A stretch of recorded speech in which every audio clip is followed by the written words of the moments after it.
Salut à toutes et à tous et bienvenue sur Warzone, votre podcast baseball universitaire en français. Bien content de vous retrouver alors qu'on entend déjà, vous l'entendez aussi je suis sûr, le printemps arrivé. Qui dit printemps dit baseball. On a les spring training bien sûr qui ont commencé au niveau de la MLB. Au niveau de la NPB aussi ça se prépare pour la saison à venir. Le collège baseball, on va y revenir bien sûr en long, en large et en travers, a eu un opening weekend tout simplement très sympathique.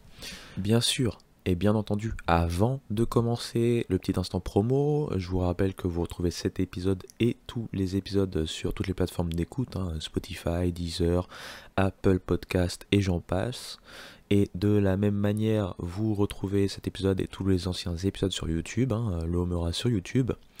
De plus, le Homera présent sur Twitter, sur Facebook, Instagram, TikTok, et voilou. J'ai vu qu'il y avait pas mal d'émulations aussi sur Twitter, ça m'a fait bien plaisir de voir qu'on puisse déjà communiquer et échanger vis-à-vis du collège baseball, d'avoir aussi certains tips, notamment en termes de diffusion télévisuelle, puisque c'est vrai que moi, je regarde directement ici sur ESPN+, et puis Flow Baseball, principalement.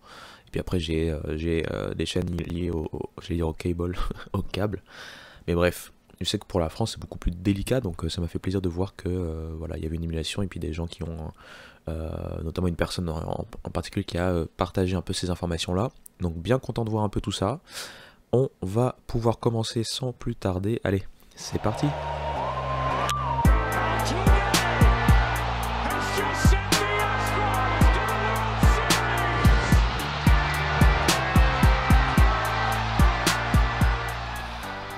Et donc, la saison a enfin repris. Pour moi, elle a repris le vendredi dès 11h du matin. Pour pas vous mentir, j'étais au boulot, mais j'ai malgré tout réussi à capter en toute discrétion les images de Duke versus Indiana. C'était d'ailleurs, et ça montre un peu l'exemple de ce qu'on retrouve au début de saison, l'une des affiches des différents tournois qui avaient lieu donc ce week-end. On aura d'ailleurs d'autres tournois dans les 2-3 semaines à venir, j'en reparlerai plutôt en milieu ou fin de podcast.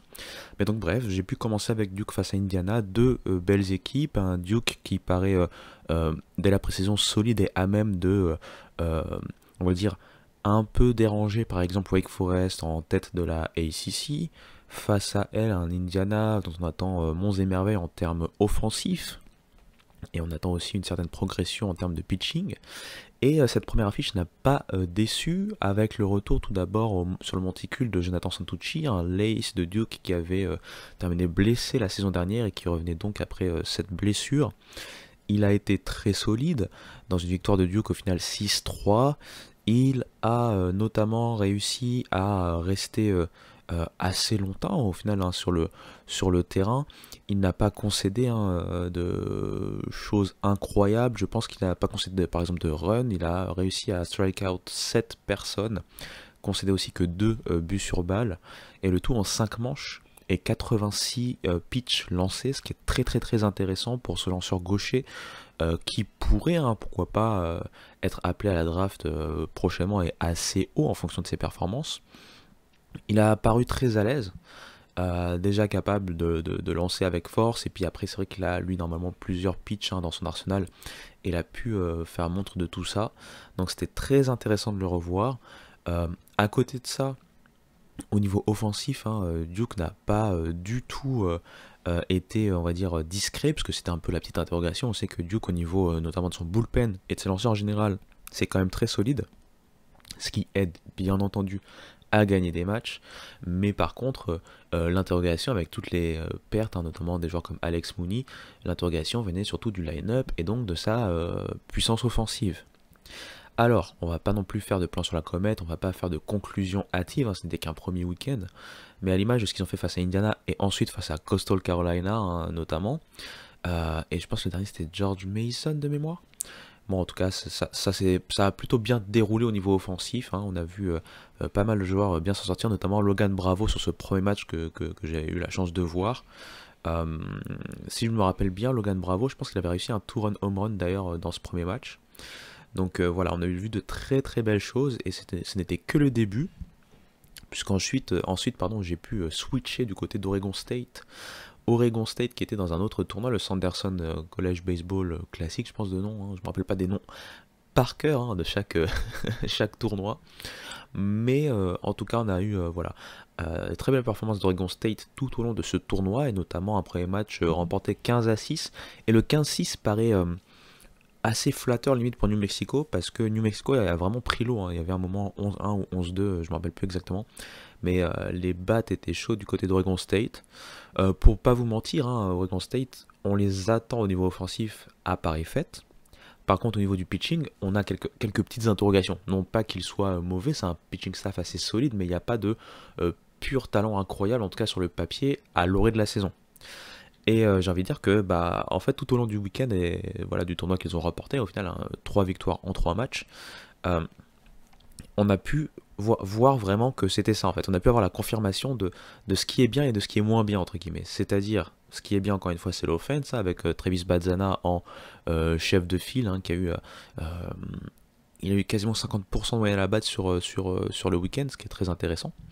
Mais il n'y a pas eu que lui, il y a eu même le freshman Trent Carraway, dont on attend beaucoup, notamment au niveau offensif, qui s'est montré.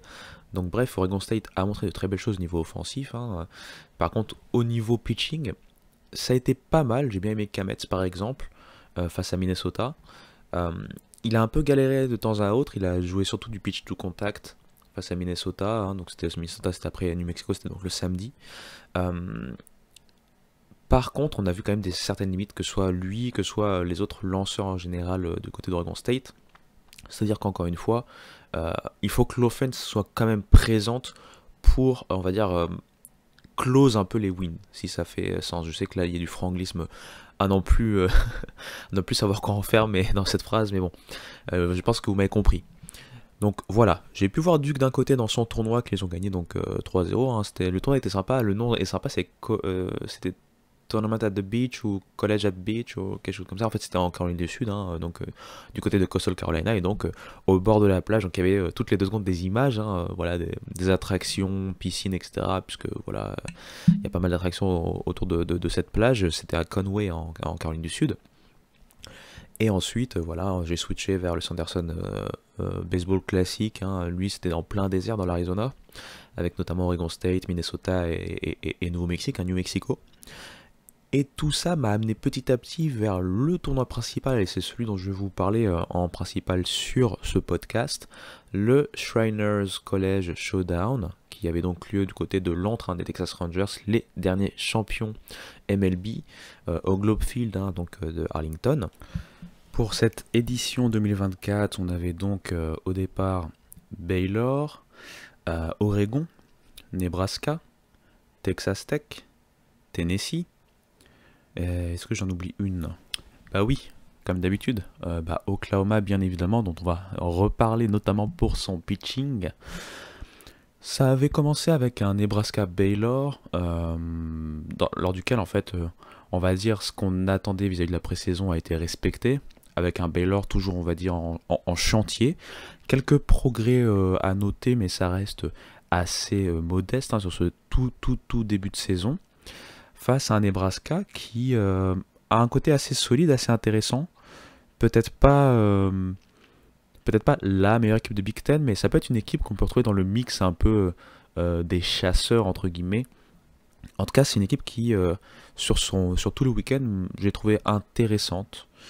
Donc voilà, on avait commencé avec une victoire de Nebraska face à Baylor, puis ensuite on a eu un très très sympa Oregon contre Oklahoma. Là, j'ai vraiment beaucoup aimé pour le coup ce que j'ai vu des deux côtés. C'est vrai qu'il y a eu une victoire donc d'Oregon 4-2, mais que ce soit Oregon ou que ce soit Oklahoma, j'ai vraiment vu de très très belles choses. Déjà, côté Oregon, ce qui m'a marqué, je m'y attendais pas forcément, je trouve, c'est du côté du pitching. J'ai trouvé des choses intéressantes. Alors, le starter, c'était Gordon de mémoire, le lanceur starter, mais il a lancé pour un peu moins de 5 manches, il a concédé 5 coups sûrs, dont 2 earned runs, donc 2 points mérités. Mais malgré tout, j'ai trouvé quand même quelqu'un qui s'est battu, qui a essayé d'atteindre la zone de strike assez souvent, et voilà, ça a été un peu aussi son problème aussi. De temps en temps, il n'a pas eu peut-être assez de setup pitches, donc vous savez, pour pouvoir un peu piéger les adversaires et tenter de les faire swing and miss en dehors même de la zone de strike. Mais par contre, celui que j'ai beaucoup aimé du côté d'Oregon, c'est son releveur, hein, Grinsell Grayson, pour le coup, qui a été très très très intéressant. Si on parle de lanceurs, en vrai, ceux qui m'ont le plus impressionné, et d'ailleurs on les a vus pas que ceux du vendredi, mais ceux en général lors de tout ce tournoi, c'est les lanceurs d'Oklahoma. J'ai bien aimé ce que j'ai vu, notamment du partant, hein, Braden Davis, qui lui certes a concédé, je pense, un point mérité, et 2 points, hein, dont un point mérité, mais il a réussi à strike out 7 personnes sur 5 manches aussi de travail. Là on a vu quand même beaucoup plus de choses. Des tentatives vraiment de piéger un peu les batteurs adverses. Donc ça a été très très très intéressant. Et ensuite, si on veut regarder un peu plus, hein, côté line-up, c'est vrai que Oregon par exemple, on a pas mal de questions puisqu'il y a un renouvellement quand même de l'effectif, hein. Il y a notamment des joueurs comme Sabin Ceballos qui sont partis. J'ai trouvé quand même Oregon sur ce premier match très solide. C'est malheureusement le seul match que j'ai pu suivre d'eux par ailleurs, hein, lors de ce tournoi. Mais sur ce premier match, je les ai trouvés très très solides, très intéressants. J'ai bien aimé ce qu'ont apporté des joueurs, hein, comme Jacob Walsh, qui se sont battus. Hein. C'est pas forcément des grosses moyennes en termes d'at-bat à la base sur ce premier match, mais qui se sont bien battus. Qui d'autre? J'ai bien aimé aussi Justin Casella, qui par exemple a réussi à provoquer 2 buts sur balle. Donc voilà, il y a eu des choses très intéressantes, et partout dans le line-up, c'est ça qui était aussi intéressant. Par exemple, en deuxième partie de line-up, on a eu des joueurs comme Jeffrey Hurd, le right fielder, qui ont réussi par exemple un at-bat à 50% sur ce match. Et puis en fin de line-up, j'ai bien aimé aussi quelqu'un comme Bryce Boucher. Donc c'était très très très intéressant ce que j'ai pu voir, hein, du côté d'Oregon.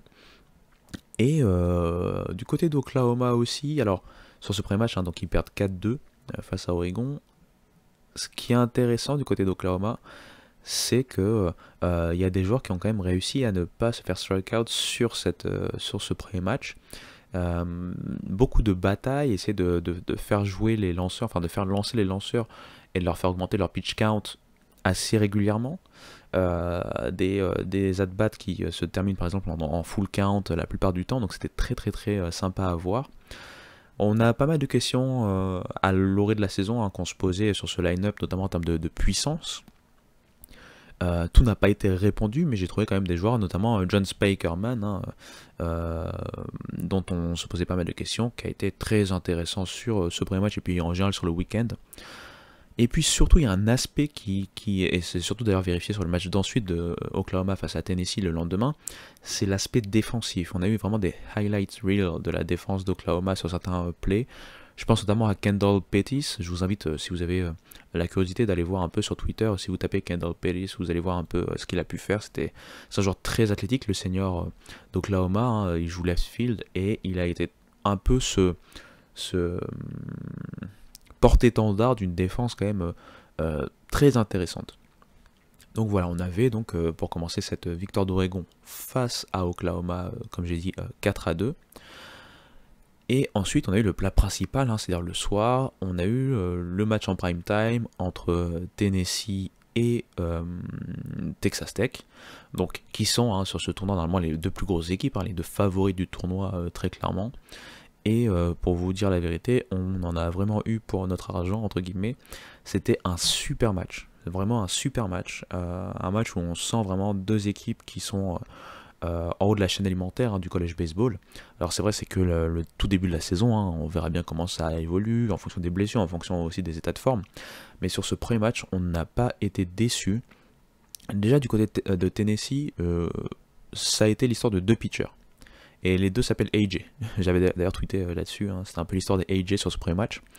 AJ Russell, qui est donc sophomore, qui avait montré de très très belles choses, mais sur un temps limité, plus en sortant du bullpen la saison dernière en tant que freshman, hein, du côté de Tennessee, et qui là donc avait son premier start, hein, pour Tennessee justement. Et d'ailleurs, moi j'avais été surpris de le voir starter le vendredi, puisque à la base, et j'en avais parlé en preview, l'ace présumé sur cette saison, c'est Drew Beam, qui était le lanceur du dimanche la saison dernière, puisqu'il avait quand même Dollander devant lui, et puis à la base, au départ, Chase Burns. Il était passé d'ailleurs au samedi, puisque Chase Burns était passé au bullpen, mais bref, on va pas trop reparler de la saison dernière. Cette saison, donc Drew Beam, qui est censé être l'ace, en tout cas sur le papier en termes de pré-saison, a été dépassé sur ce tournoi, en tout cas dans la hiérarchie, par ce fameux AJ Russell. Et il n'a pas déçu, puisque AJ Russell, en un peu moins de 5 manches, je pense que c'était 4 manches et 1 batteur, il a réussi 10 strikeouts, il a concédé 2 points mérités sur 3 coups sûrs, et surtout, sur ses at-bats, il a certes réussi 10 strikeouts, mais en plus il n'a concédé qu'un seul but sur balle.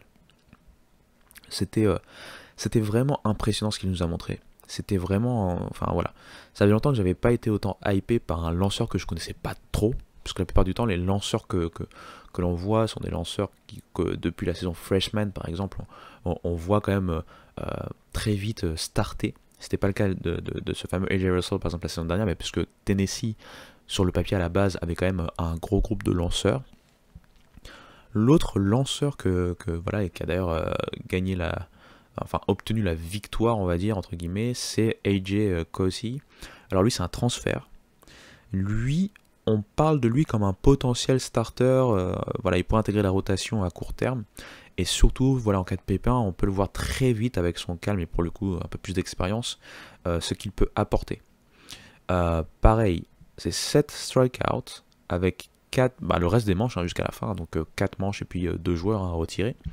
Il n'a concédé que 2 coups sûrs. 7 strikeouts, 2 coups sûrs, il a beaucoup pitch de contact pour être honnête, donc sa défense aussi a pas mal été mise à contribution, mais dans le bon sens. Capable de piéger avec beaucoup de vis dans ses pitches off-speed, et puis il n'a pas concédé un seul but sur balle. Donc vraiment, ça a été très très très intéressant à regarder. Voilà, du côté des lanceurs, c'est vraiment ce que j'ai à retenir. Côté Texas Tech, du côté des lanceurs, ça, on va dire, forcément c'est un peu difficile pour le lanceur de base, Bryson Thacker, qui n'a pas fait en soi un mauvais passage. C'est vrai que sur sa fiche, au final, il a moins de 4 manches, et sur ces moins de 4 manches, il a quand même pris 3 runs, dont 2 mérités, concédé 2 buts sur balle pour 4 strikeouts. Mais quand on regarde bien les at-bats, je trouve qu'il n'a pas du tout démérité, parce que Tennessee, comme je vous l'avais dit avant le début de la saison, ou en preview, c'est l'une des grosses attaques de cette NCAA Division 1. Ils ont eu des transfuges, notamment dont un, on va en reparler dans 2 secondes, pour venir compléter un groupe qui était déjà fort. Et surtout dans ce groupe-là, il y a de la diversité, parce qu'il y a vraiment des frappeurs disciplinés avec une approche professionnelle, et puis une expérience. C'est plus des frappeurs de contact, pas forcément des frappeurs de puissance comme Christian Moore, le second de base. Et puis il y en a d'autres qui sont justement arrivés, par exemple, qui sont vraiment des purs frappeurs de puissance. On perd un peu en défense quand on les a, mais on gagne en potentiel offensif avec ce genre de joueurs. Et donc je pense notamment à comment il s'appelle, Billy, je vais le retrouver, Billy Amick.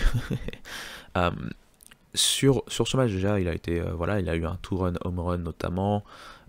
Voilà, un at-bat, il a été à 50%. Il a aussi scoré donc forcément un premier run dans ce two-run home run, et puis après il a scoré un autre run. Il a aussi provoqué un but sur balle, donc un très gros premier match. Mais en général, son week-end s'est très très bien passé. On a pu voir tout ce qu'il peut apporter en termes d'offense et en termes de puissance dans cette offense. Je vais parler de Christian Moore. Christian Moore, on peut voir 2 sur 5 en termes d'at-bat, donc une moyenne de 40% sur ce premier match, de .400 pour être voilà, un peu plus correct. Il a été strikeout une fois sur ses 5 passages. Ça a été très propre encore une fois. Il a surtout fait très peur, même s'il n'a pas réussi à provoquer de walk, il a fait très peur. Moi j'ai trouvé ça. C'est un des joueurs qui a fait que les comptes sont allés assez loin. Mais voilà, ça a été très intéressant en général.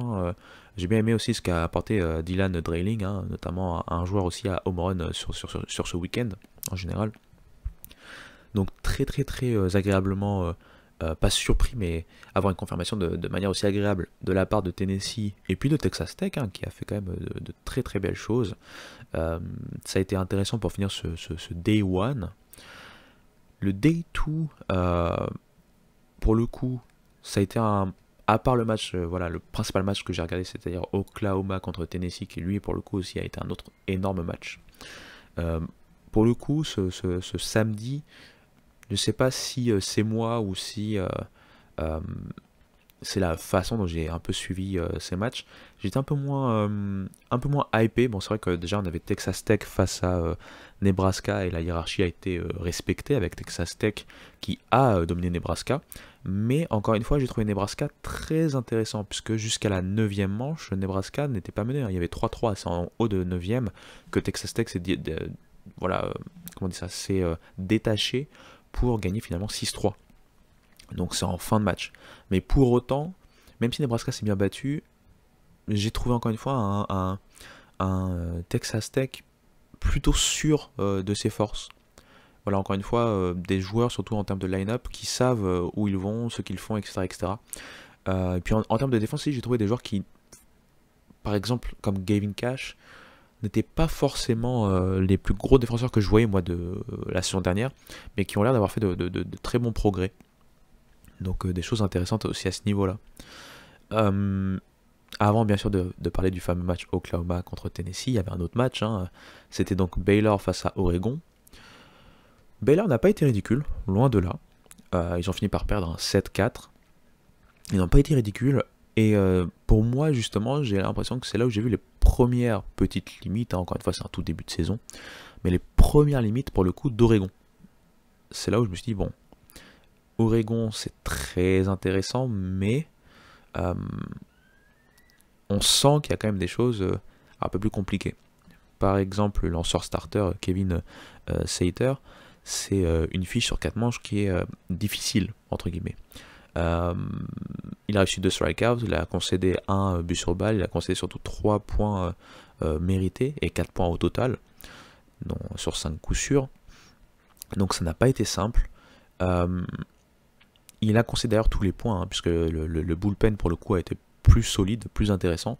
Mais j'ai trouvé surtout que le bullpen a certes été plus solide, mais puisqu'il a su en fait gêner un line-up qui n'est pas encore complètement mis en place côté Baylor. Baylor, j'ai bien aimé ce qu'a fait par exemple leur DH Hunter Simmons. J'ai bien aimé surtout leur lead-off Enzo Apodaca. Ça se reflète pas forcément complètement dans les stats, quoique je pense que sur le match face à Oregon, il a quand même eu une moyenne à la batte de .333, donc c'est intéressant.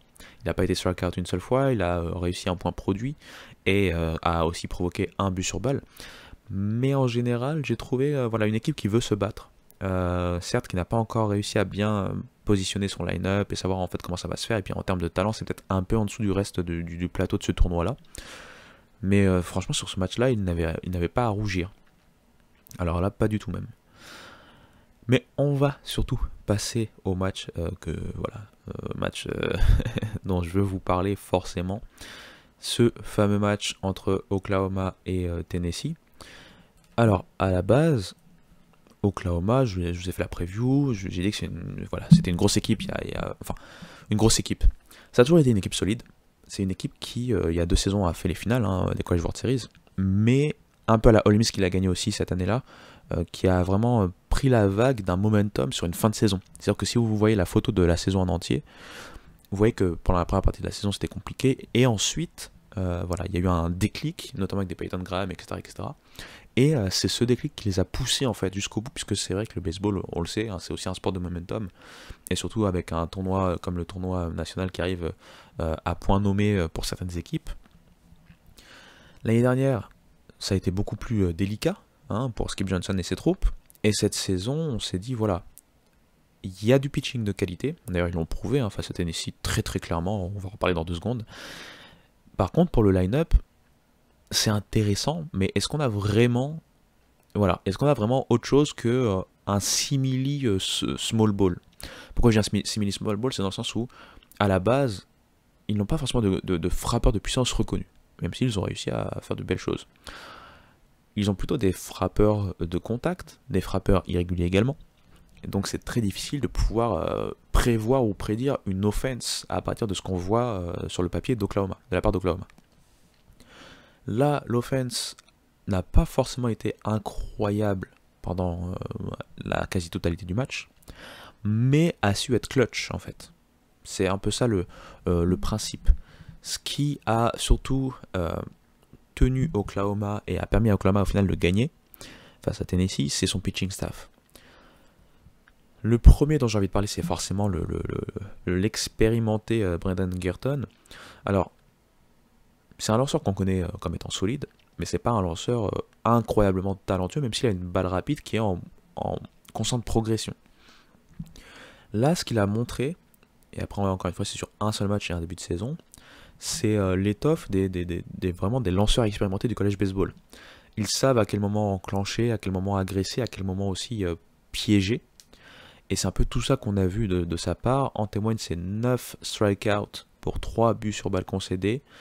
Un point mérité, hein, enfin un point concédé, et c'est un point mérité d'ailleurs, sur 3 coups sûrs seulement en 4 manches.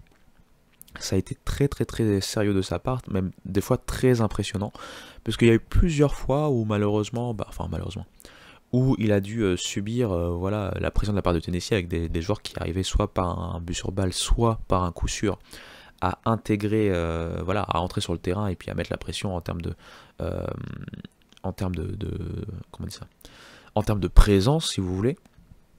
Et à chaque fois, il s'est reconcentré sur un éliminé à la fois, du travail aussi hein, pour gêner, empêcher les tentatives de vol de base. Donc ça a été très bon et très sérieux.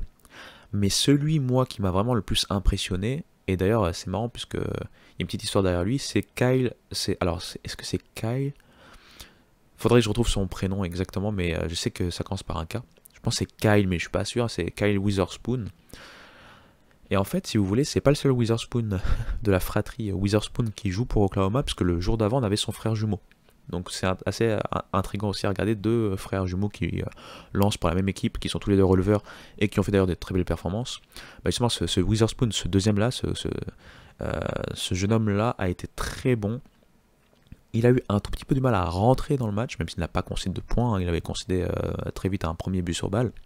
Mais ensuite, il a déroulé et il a lancé la plupart du reste du match, puisqu'il a lancé 4 manches et un batteur, on va dire, pour 4 strikeouts, 3 buts sur balle concédés et aucun point concédé. Ça a été très intéressant, surtout qu'il a une balle rapide très très très intrigante. Ça peut être une vraie révélation en fait. Si je dis pas de bêtises, mais encore une fois, ça va être à vérifier au fur et à mesure des podcasts. Hein, j'aurai beaucoup plus d'informations sur chaque joueur, forcément. Mais je pense qu'il vient du JUCO. C'est juste à revérifier, mais je pense que c'est un gars du JUCO à la base. En tout cas, il m'a vraiment impressionné. On est allé donc en extra manche hein, d'ailleurs pour ce match. Avant d'aller sur l'extra manche et ce qui a fait la différence, je vais parler quand même de Drew Beam hein, qui a donc starté sur ce match-là. Alors Drew Beam, il n'y a eu aucune surprise dans le sens où c'est plutôt un pitcher très sérieux qui va souvent atteindre la zone de strike mais avec des balles off-speed, donc c'est très difficile à renvoyer pour des coups sûrs. Et surtout, c'est un joueur qui tient la distance en général sans trop concéder de points. Ça a encore été le cas cette fois puisqu'il a concédé qu'un seul point, un point mérité sur un peu moins de 6 manches. Pour 2 strikeouts, donc encore une fois c'est plutôt un pitch to contact, c'est un peu ce style de joueur, en pitch to contact. 2 strikeouts, pas de but sur balle concédé, donc encore une fois très propre, hein. Comme je dis c'est souvent un joueur qui va atteindre la zone de strike, un joueur très, voilà, comment on dit ça, très fort en fait, très, j'ai que les mots en anglais qui viennent, c'est incroyable. On va dire que c'est un gros travailleur en fait sur la zone de strike. Mais c'est pas pour autant qu'il va concéder beaucoup de points. Il a quand même concédé pas mal de coups sûrs, parce que c'est un peu aussi le revers de la médaille, hein, 7 coups sûrs concédés en un peu moins de 6 manches, puisque forcément c'est plus facile à atteindre hein, des balles qui arrivent dans la zone de strike que des balles qui arrivent en dehors. Vous l'imaginez bien. Mais encore une fois, ça a été solide. C'est clairement pas, en termes de talent pur, le premier joueur sur lequel on saute, surtout quand on aime du pitching un peu spectaculaire, on veut voir des strikeouts, on veut voir des balles rapides 3 digits, comme ça arrive de plus en plus en college baseball. Mais par contre, c'est le genre de lanceur très intelligent qui joue sur ses forces, qui joue sur la patience, qui ne prend qui ne prend pas beaucoup de risques, mais ça paye à chaque fois. Donc un outing très intéressant. On va switcher sur la fin du match justement, parce que pendant la plupart du match il y a 1-1 jusqu'à la 10e manche. Et en 10e manche, c'est qui perd là-dessus? Je pense que c'est Aaron Combs. Ouais, c'est ça, c'est Aaron Combs. Aaron Combs, qui avait commencé, je pense, en 9e manche, 8e, non, 8e manche. Ouais, c'est ça, en 8e manche, et qui avait donc terminé au départ le match en termes de inning totaux, hein, c'est en termes de 9 manches, sans concéder de points. Là, il va subir un peu la foudre, hein, un peu le contre-coup sur cette 10e manche. En haute 10e manche, il va donc concéder 3 points mérités. Ça va très mal se passer et très clairement, c'est là-dessus que va se faire la différence pour comment il s'appelle, pour Oklahoma. Waouh. Vous voyez, c'est très difficile aujourd'hui. C'est la fatigue.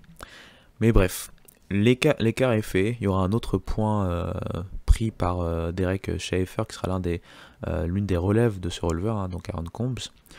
Et derrière, en fait,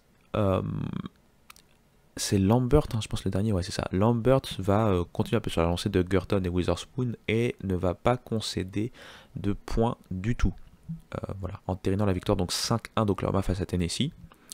J'ai vu beaucoup de gens s'exciter un peu sur Twitter et tout ça. Bon, après c'est un peu le jeu, hein. On a bien parlé des upsets. C'est vrai que c'est un upset en soi puisque Oklahoma n'est pas classé, hein, en pré-saison et Tennessee l'est. Mais après, déjà en début de saison, c'est un peu normal de voir ce genre d'upset. Ça sera pas le seul, ne vous inquiétez pas, on va en reparler. Mais en plus de ça, je trouve que c'est un peu réducteur parce qu'en baseball, le plus important c'est ton bilan du week-end entre guillemets. Que ce soit si tu fais une série normale, ton bilan de série, et puis si tu joues un tournoi comme ça a été le cas pour ces équipes-là, c'est ton bilan du week-end. Si tu finis ton week-end en positif, c'est-à-dire 2 victoires, 1 défaite, bon, bah, c'est comme si tu as gagné une série. Donc au final, ça reste un week-end positif. Mais bon, c'est le nerf de la guerre, c'est de bonne guerre comme on dit. Tennessee a reçu quelques pics pour avoir perdu face à Oklahoma 5-1. Et on a retrouvé ensuite tout ce beau monde pour un dernier tour, hein, le dimanche. Et si vous vous rappelez il y a quelques minutes, hein, j'ai parlé un peu des choses qui commencent à faire peur côté Oregon. Ça s'est vérifié puisque Oregon a ensuite joué pour quelque part gagner le tournoi face à Texas Tech, puisque Oregon à ce moment-là avait 2 victoires, aucune défaite. Texas Tech avait 1 victoire, 1 défaite, tout comme Oklahoma et tout comme Tennessee. Et d'ailleurs comme Nebraska. Hein. Donc Oregon avait clairement l'occasion, hein, de gagner ce tournoi, hein, et puis il jouait quand même face à une attaque quand même assez potente, une attaque reconnue de Big 12, j'en ai déjà parlé assez souvent, Texas Tech. Bah là en fait ce que je disais, les craintes qu'on avait, hein, du côté d'Oregon, elles se sont vérifiées. Dès le début de la deuxième manche, il y avait je pense 5 ou 6-0 pour Texas Tech, voilà 6-0. Et notamment le lanceur, hein, le pauvre lanceur d'Oregon, Paul Jarich, n'a tenu donc une manche et un batteur entre guillemets, puisqu'il a concédé 5 points mérités, hein, 5 points dont 5 points mérités. Il avait aussi concédé 2 buts sur balle pour un seul strikeout réussi. Son successeur Twist a lui subi 2 points mérités en un peu plus de 3 manches. Donc très vite en fait on a vu que ça allait être compliqué au niveau pitching pour Oregon. Et l'attaque a essayé de tenir, la dragée haute pour rester dans le match, puisqu'ils étaient revenus à 6-4 en 5e manche, avec une 5e manche justement où ils ont torturé le pitcher de Texas Tech. Mais encore une fois, ça n'a pas suffi, puisque derrière ils se reprennent 1 point dans cette même 5e manche, puis ensuite ils arrivent à mettre 2 points, mais ils se reprennent aussi 2 points de l'autre côté. Donc en fait le pitching staff n'a pas réussi à tenir ne serait-ce qu'une manche. Je pense que la seule manche, à part la dernière, hein, peut-être la seule manche où j'ai vraiment été impressionné par le pitching staff, le pitcher d'Oregon, c'était la 3e manche je pense, où là pour le coup ça a été beaucoup plus fluide, beaucoup plus intéressant. Oregon a donc perdu 11-7 face à Texas Tech. En soi c'est pas dramatique, encore une fois, je le répéterai jamais assez. C'est un début de saison, tout le monde se met en place, c'est normal. ça permet quand même d'avoir des petites confirmations sur ce qu'on peut imaginer en pré-saison, mais rien de définitif. Hein. Chacun progresse, ce sont des jeunes joueurs. Au fur et à mesure du temps, ils vont comprendre des choses, surtout en termes de pitcher. C'est toujours compliqué, c'est une position compliquée en college baseball parce que c'est là où on apprend le plus et on est très exposé.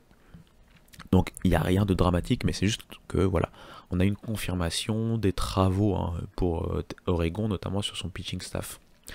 Texas Tech a gagné, hein, comme ils savent le faire, avec une attaque potente, hein, un peu comme on a l'habitude hein, sur chaque génération de Texas Tech.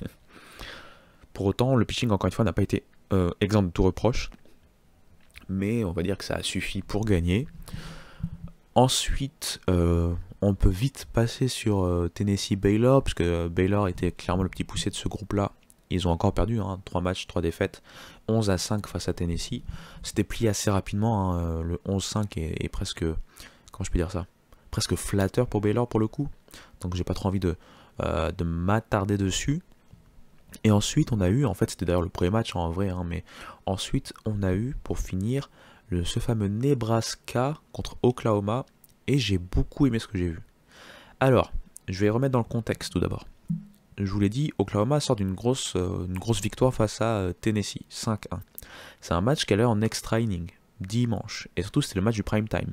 C'est-à-dire que ce match-là s'est terminé assez tard. Et le lendemain c'était 11h ou midi je pense que c'était 11h30 ou midi. Voilà. Dès le lendemain matin, Oklahoma doit déjà être sur le pont face à Nebraska. Et on a senti justement que c'était un peu ce qui...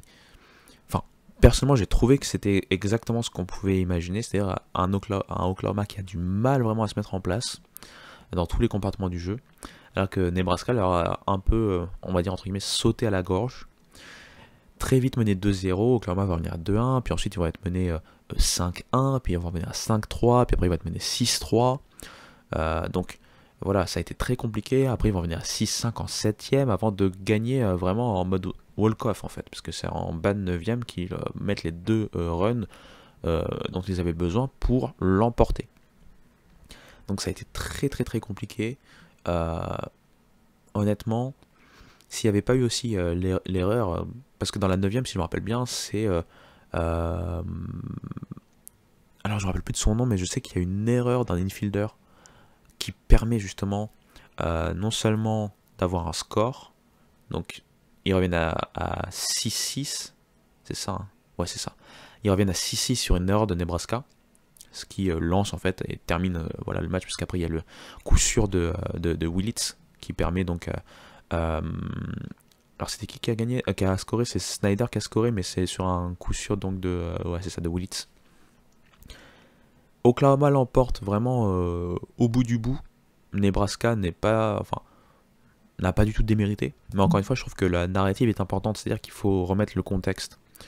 C'est des jeunes joueurs, ils viennent d'avoir émotionnellement et physiquement et mentalement beaucoup de dépenses d'énergie la veille au soir surtout, et rejouer dès le lendemain matin, voilà, ou midi, face à une équipe qui pour le coup a eu 24 heures, est prête, est un outsider vis-à-vis des performances d'Oklahoma.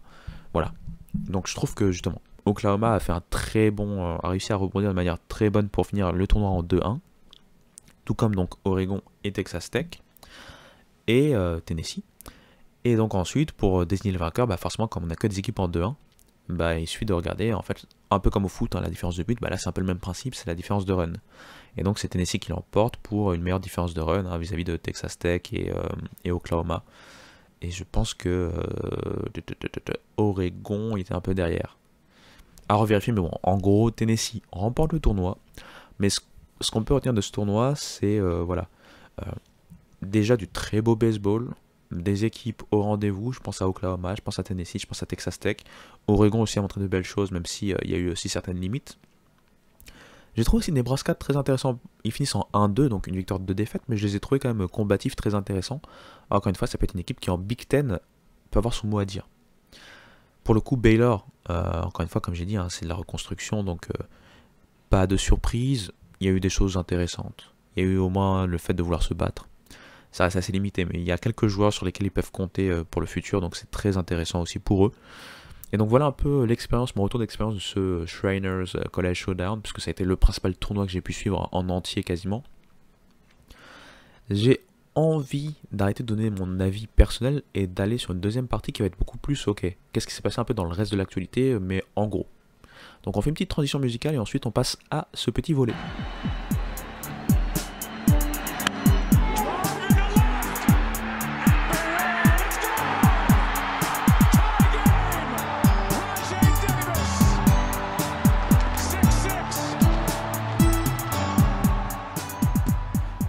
Il s'est forcément passé beaucoup de choses, on va pas pouvoir parler de toutes les équipes, mais je vais pouvoir parler un peu des moments marquants en fonction des équipes et notamment des grosses cylindrées.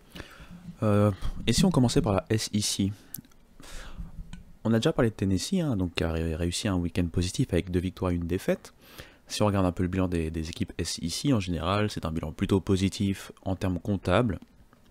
La seule équipe qui termine avec un bilan négatif, bah, c'est pas que de sa faute, hein, c'est Florida, puisqu'ils se sont fait surprendre par St. John's pour l'un des upsets du week-end, mais il n'y a eu qu'un match, puisqu'ensuite il y a eu des problèmes d'intempéries, et donc les 2 autres matchs de la série n'ont pas pu avoir lieu. Je sais d'ores et déjà que Florida s'est bien remis la tête à l'endroit, entre guillemets, hein, même s'il n'y avait pas de grandes inquiétudes à avoir aussitôt avec un seul match dans la saison. Ils ont fait passer un sale quart d'heure à North Florida hier, et je pense qu'ils les rejouent aujourd'hui. J'enregistre en fait mercredi, hein, pour vous donner un ordre d'idée. Donc tout va bien en général. Il y a eu des petites inquiétudes de ci et de là. Par exemple, je sais que Vanderbilt a gagné avec un walk-off vendredi. Et ce qui est assez marrant en plus, c'est que si je vous rappelais de ma preview, je vous expliquais que Vanderbilt a un des meilleurs pitching staff, hein, de la nation, et c'est souvent un peu sa marque de fabrique. Et là, en fait, Grayson Carter a complètement galéré. Alors qu'on sait que c'est un peu le plan, hein, de Tim Corbin et compagnie, de le mettre en starter et de laisser Carter Holton, qui lui a eu des pépins physiques, revenir, et surtout il n'a pas eu assez de préparation, en fait, surtout ça le truc, revenir petit à petit. Bah, les deux ont été à l'honneur malgré eux vendredi, puisque Grayson Carter a commencé, et notamment il a montré des gros problèmes de commande, hein. Il a concédé 7 buts sur balle en 3 manches. Carter Holton de son côté en tant que releveur, il a concédé 5 points, 5 runs, et les Commodores de Vanderbilt, dont l'offense est normalement le point noir, hein, ont réussi à gagner 12-11 avec un walk-off. Donc ça a été un peu le contraire de ce qu'on pouvait imaginer. Ça a été un peu spécial. Ils ont d'ailleurs perdu un match dans cette série, hein, alors que c'était un match qu'ils menaient 4-1. Donc c'est assez marrant en fait de voir, en fait, bon, c'est que le début de la saison, hein, ce genre de choses arriver, mais sinon voilà, en général tout s'est plutôt bien passé. Il y a eu même des choses très intéressantes, par exemple Georgia, même si ça reste face à la compétition un peu plus modeste entre guillemets, a notamment montré de très belles choses. On sait qu'offensivement c'est une grosse équipe potentiellement, mais en termes de pitching ça s'est bien passé. Une autre équipe qui a réussi quelque chose de très très bien, notamment avec un no-hitter sur cette manche, c'est South Carolina, qui a donc sweepé Miami, alors pas Miami Hurricanes, hein, Miami Ohio. Donc notamment avec un no-hitter lorsqu'ils ont gagné 14-0 le dimanche. Donc ça s'est bien passé pour une équipe qui aussi a pas mal de questions normalement sur le pitching staff. Après ça reste de la compétition un peu plus modeste encore une fois. Mais voilà, s'il y a des highlights que je vous propose, enfin que je vous suggère entre guillemets d'aller suivre, c'est les highlights entre Ole Miss et Hawaii. Donc il y a eu une série en 4 matchs, hein, ça a été splitté, hein, du côté d'Hawaii entre Hawaii et Ole Miss. Et le premier match, ils ont gagné au final en 13 manches. Donc ça a été difficile, et surtout on a vu beaucoup de tension. Ça a été un peu le ça a été tendu entre les rebelles et Hawaii. Donc c'est des highlights que si vous avez la chance d'aller, par exemple vous pouvez aller sur Wheels, hein, et vous pouvez aller regarder ça, c'était assez sympa. Mais voilà, rien d'exceptionnel à signaler côté SEC. En ACC maintenant, pareil, hein, pas grand chose à signaler, si ce n'est quand même le week-end compliqué de Louisville. De mémoire, Louisville, ça s'est pas bien passé, hein. Ils ont perdu notamment face à, si je me rappelle bien, face à Indiana State, ouais c'est bien ça. Et ils ont perdu leurs 2 matchs d'ailleurs, hein, parce qu'ils avaient perdu un autre match. C'était contre qui? Ils étaient dans un tournoi, hein. Je suis en train de revérifier, hein, en direct. J'essaie de gagner du temps en même temps.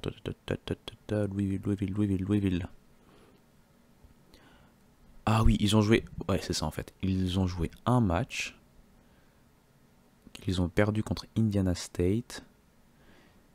J'arrive pas à retrouver l'autre défaite, c'est incroyable. Parce que je sais qu'ils jouent aussi South Florida, mais pour le coup, South Florida, si j'ai pas de bêtises, ça a été annulé. Alors, Louisville.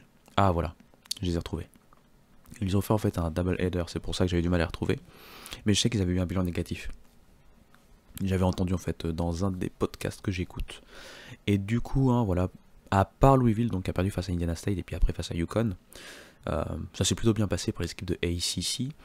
Le petit focus que je vous propose c'est sur Cam Later. Cam Later qui a eu une grosse performance, un gros début de carrière du côté de Florida State. Hein, lui, le transfuge de UCF, puisque en 5 manches, hein, lors de sa sortie face à Butler, et 89 lancés, il a réussi 13 strikeouts pour seulement 2 buts sur balle concédés et un seul coup sûr concédé. Il n'a pas concédé de points. Donc voilà, un très beau start hein, pour le cousin de Jack Later. Donc voilà, la famille Later, encore une fois, à l'honneur. D'ailleurs, il y a les highlights hein, de ce qu'il a fait sur Wheels également, hein, notamment du match en soi et puis ce qu'il a fait. Donc je vous invite à aller regarder pour les plus curieux. Donc voilà pour la ACC.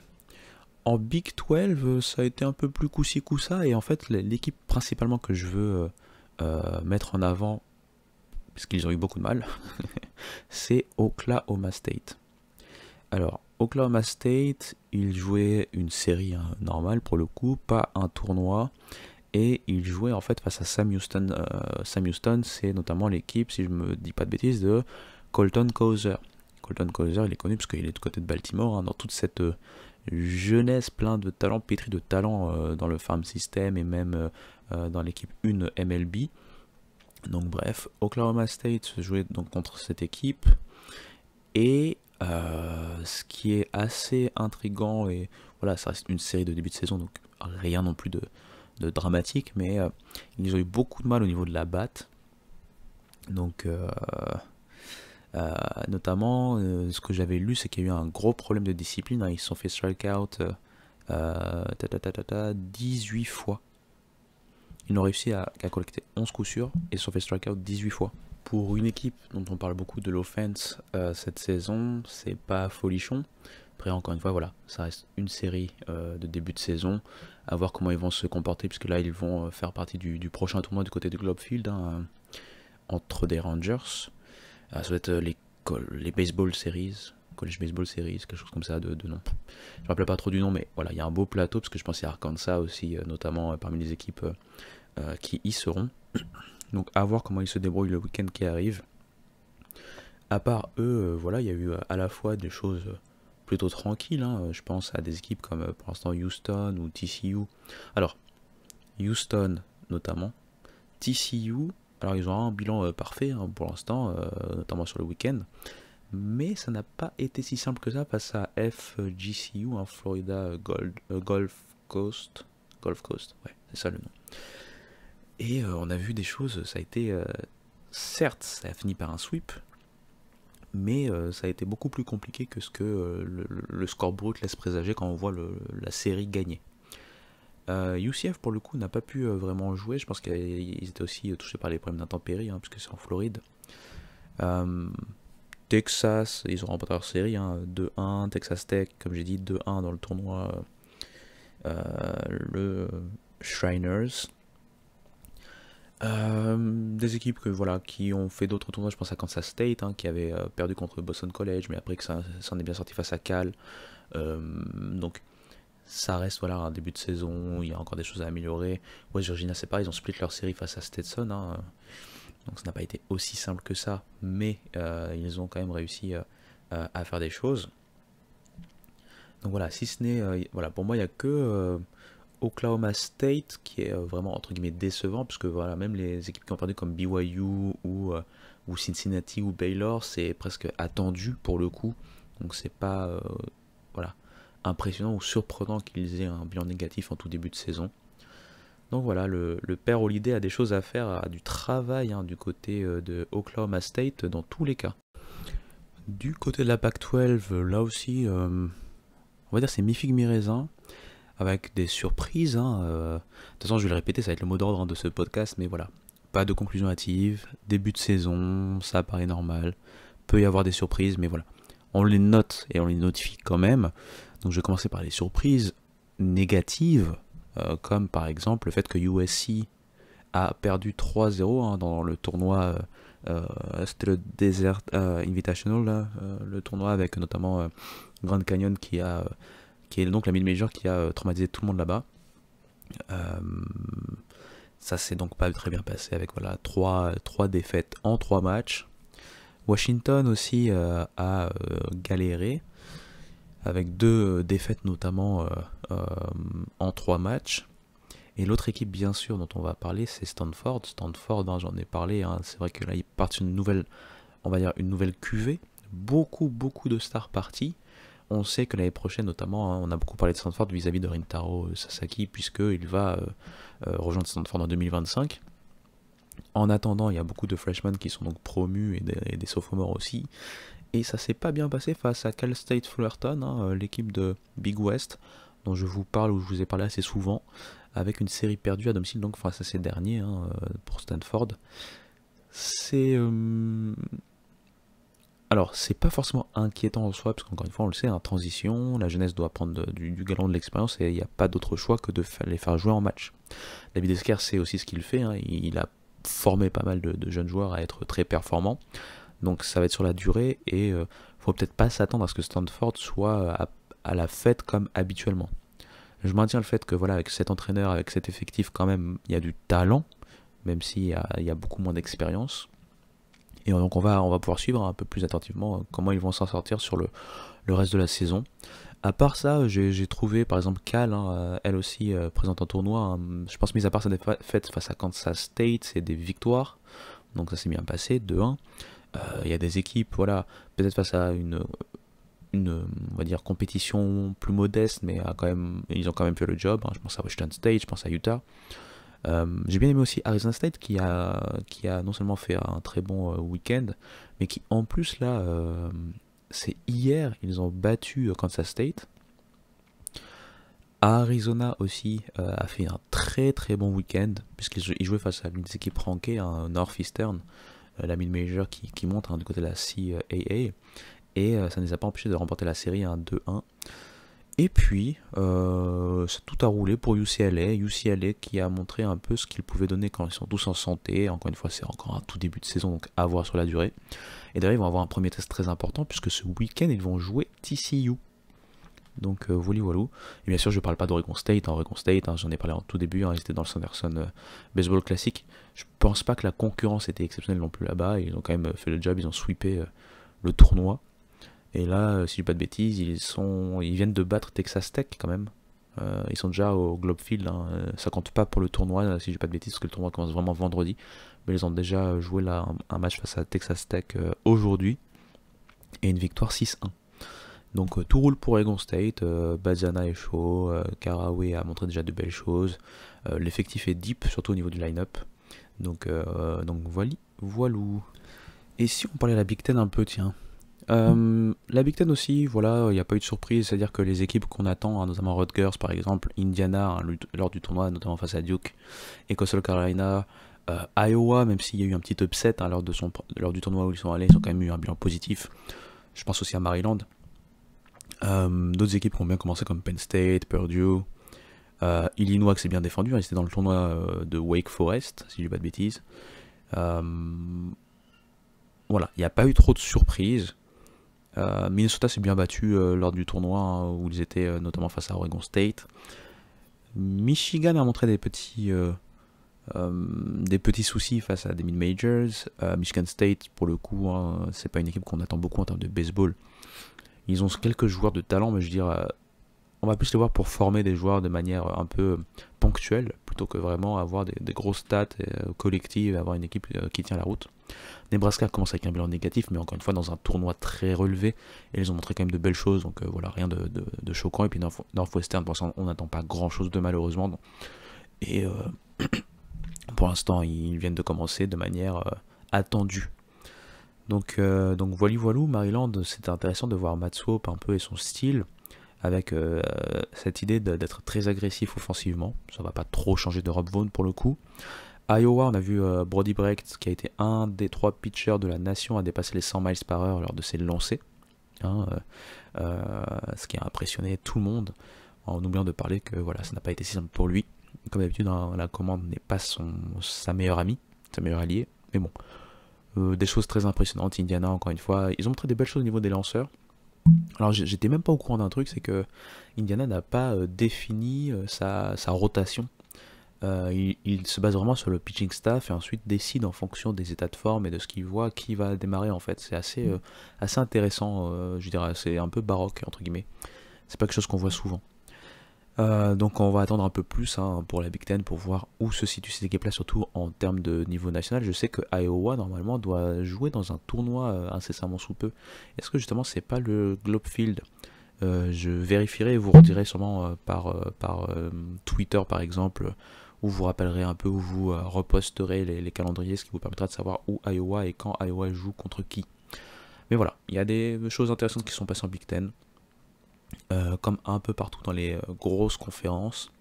Pour parler rapidement de mid-major, j'ai envie de rapidement parler de Campbell. Campbell, c'est une équipe qui a dominé pendant un long moment la Big South, qui rejoint la Coastal Athletic Association, la CAA, avec Northeastern notamment et UNC Wilmington. Donc des équipes qui sont quand même cotées, hein, côté mid-major. Et elle devait d'abord jouer contre UC Santa Barbara qui était ranké à l'orée de la saison, en pré-saison 17ème de la nation. Ensuite, hier, elle devait jouer contre un autre gros morceau, East Carolina, ranké elle 11ème de la nation en pré-saison. Et Campbell a fait ce que j'imaginais, puisque Campbell c'est une équipe pour laquelle j'ai beaucoup de hype, une équipe très dure au mal, très difficile à manœuvrer. Et encore une fois, je le rappelle, c'est que le début de la saison, peut-être dans 2 semaines, ils vont être complètement au fond du trou et vous me direz, bref, c'est le sport et c'est ce qu'on aime à propos du sport, c'est aussi les inconnus. Mais à l'heure actuelle, ils ont fait exactement ce que moi j'imagine entre guillemets, hein, c'est-à-dire qu'ils ont réussi à upset UC Santa Barbara en gagnant la série 2-1. Et hier, ils ont battu East Carolina un peu sur leur lancée. Donc voilà, c'est la petite mention que je voulais faire. Sinon, j'ai vu un match... Non, pardon. C'est pas exactement un match. Ce qui s'est passé, c'est que comme pour beaucoup de choses, hein, je peux pas non plus tout suivre en même temps, j'ai décidé de me mettre sur des highlights. J'aime bien aller sur Wheels et puis regarder les highlights, notamment des équipes que je ne peux pas regarder. Et en général, quand Wheels met en exergue des highlights de mid-major, ça veut dire que les matchs ou la série ont été dingues. Et là, c'est le cas de le dire, puisqu'on a eu une série, et notamment 2 matchs d'une série entre donc Memphis, qui fait partie de la AAC, hein, l'American Athletic, justement comme East Carolina, et Jacksonville State, pardon, qui vient de rejoindre, si je dis pas de bêtises, la conférence USA. On a eu une série de dingues, notamment match 1 et 3 de dingues. Le scénario du match 1, c'est en gros un match qui termine à 5-5 en 9 manches et il faut attendre de mémoire la 13e manche. Je pense que c'est la 13e manche qui a un walk-off de la part de Jacksonville State. Memphis revient le samedi et il emporte 7-3 ou 7-4. Rien d'exceptionnel. Et ensuite, le bouquet final, le feu d'artifice.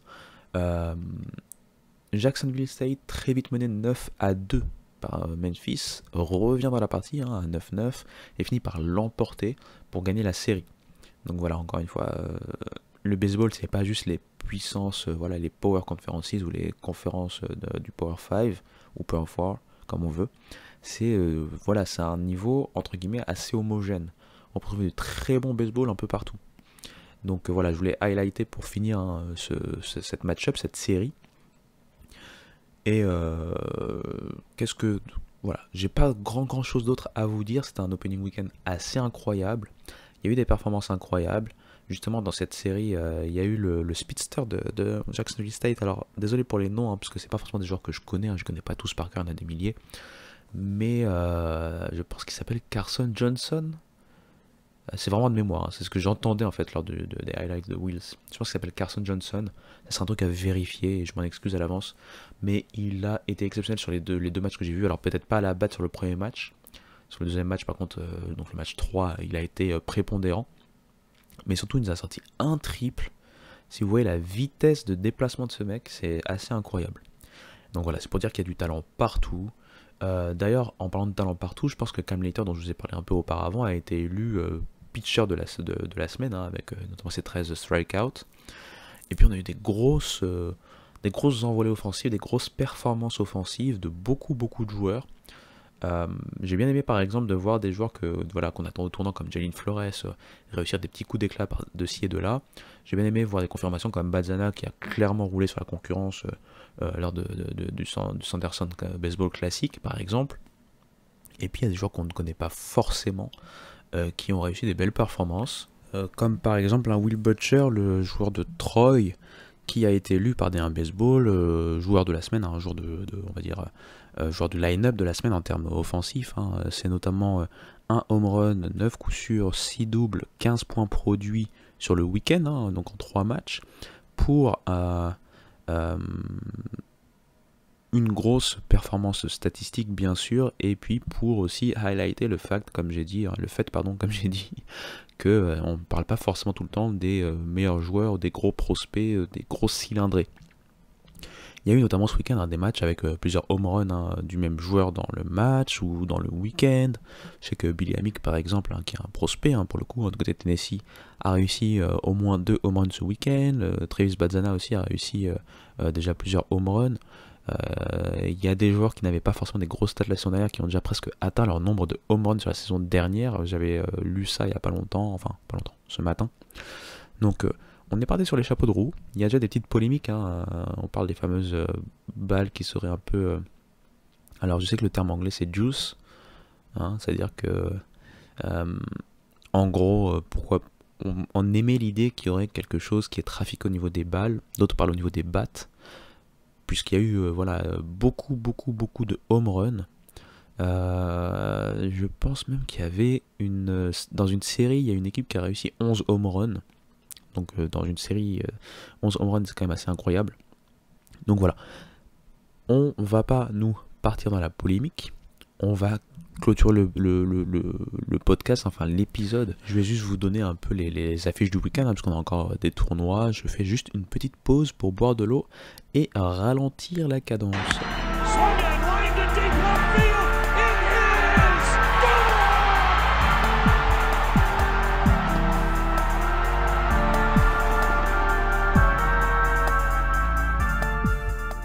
Alors ce week-end, avant de commencer dans les tournois, je rappelle qu'il y a une série très intéressante à suivre, j'en ai parlé rapidement tout à l'heure, c'est TCU, l'un des favoris, si ce n'est le favori de la Big 12, face à UCLA, l'un des favoris de la Pac 12. Donc on va pouvoir voir quand même une très belle série. En termes de retransmission, si c'est à TCU, ça doit être, en retransmission Big 12, ça doit être certainement ESPN+, mais ça va être à vérifier. Maintenant qu'on a notamment notre compte qui vient d'Auburn, je pense, qui donne les schedules, je le reposterai en fait sur Twitter. Et voilà, tout ça pour dire que il y a cette grosse affiche, il y aura d'autres séries très intéressantes, mais là je vais partir sur les tournois. Alors le premier tournoi dont je vais parler, c'est peut-être pas le plus clinquant, c'est le c'est le Jacksonville Series, je pense qu'il s'appelle comme ça. En gros, il y a Auburn dedans, il y a UVA, il y a Iowa et Wichita State, donc ça reste quand même des outsiders, notamment UVA qui est attendu au tournant. On a vu que ces pitchers, jeunes certes, avec du talent, peut-être pas assez d'expérience encore, ont un peu galéré face à une équipe modeste comme Hofstra. En face, Iowa n'a pas été, comment on peut dire ça, n'a pas été non plus incroyable.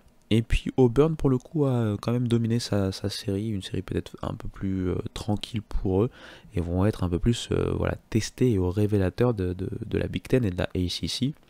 On n'oublie pas Wichita State qui est un historique, qui n'a peut-être pas l'effectif maintenant pour dire qu'ils vont se battre, mais ça reste du baseball universitaire, comme j'ai dit, les niveaux peuvent être très proches, très homogènes, surtout en début de saison. Donc voilà, un premier tournoi très intéressant. Un autre tournoi avec des outsiders d'outsiders, c'est-à-dire des équipes qui sont peut-être vues un peu plus bas, et encore, puisque Kentucky est quand même vu assez haut, mais à part Kentucky, ce sont des équipes qui sont vraiment vues un peu plus bas, mais qui ont des choses aussi à montrer en ce début de saison. Je pense notamment à Kansas, à Washington State et Texas State, pensionnaires de Sunbelt. Donc ces 4 équipes vont se retrouver du côté du Round Rock Classic, ce tournoi qui maintenant on est à sa 4e ou 5e édition, 5e édition je pense. Donc voilà, c'est devenu un habituel. Et ce tournoi plus le tournoi dont je viens de parler juste avant, le Jacksonville Series, sont diffusés par DR Baseball. Je pense que bon, du coup c'est payant par contre bien sûr. Mais en gros, si vous prenez leur abonnement, même si vous prenez juste pour ces événements-là, et après au bout de quelques semaines vous désabonnez, peut-être ça vaut le coup. Je vais pas vous dire s'il faut le faire ou pas, vraiment c'est à l'avis de chacun. Mais voilà, si vous voulez en tout cas avoir des matchs de college baseball avec un certain niveau, il y a ces tournois-là. Donc ce tournoi, le Round Rock Classic, Kentucky, Kansas, Washington State, Texas State. Et puis l'autre dont j'ai parlé juste avant avec Wichita State, Iowa, Virginia et Auburn. Bien sûr, le principal événement ce week-end en termes de tournoi de collège, c'est le College Baseball Series au Globe Life Field entre des Rangers de Texas qui vont donc voir et enchaîner encore avec une belle cuvée d'équipes. Là, on se retrouve sur un tournoi avec 4 équipes. Arkansas qui a bien commencé sa saison. Oregon State qui pour l'instant est invaincu tout simplement, ils sont en train de rouler sur tout le monde en tout début de saison.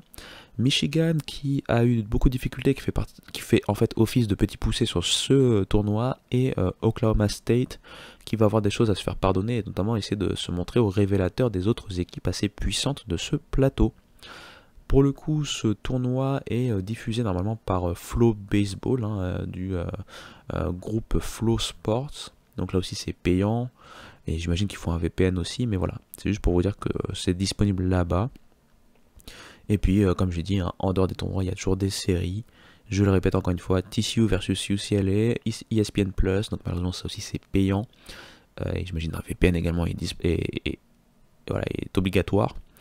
Mais au moins vous avez quelques informations, comme je l'ai dit, je n'hésiterai pas, décidément c'est difficile d'articuler en cette fin de podcast, je n'hésiterai pas à vous reposter les schedules et donc avec diffuseurs, grâce notamment au compte qui nous a été partagé très amicalement et qui fait forcément plaisir.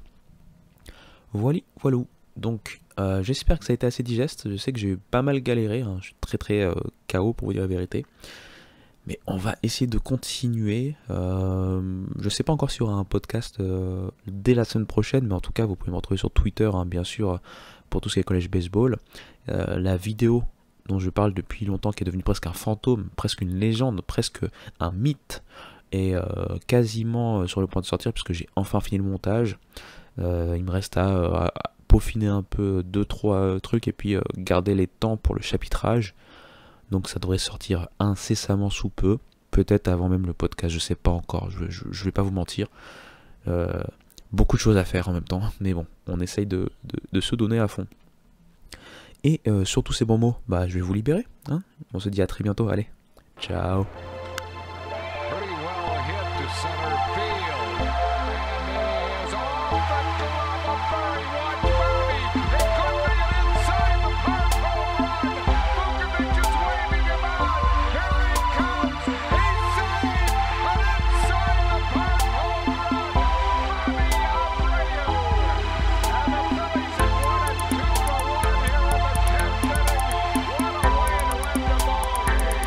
The 2-2.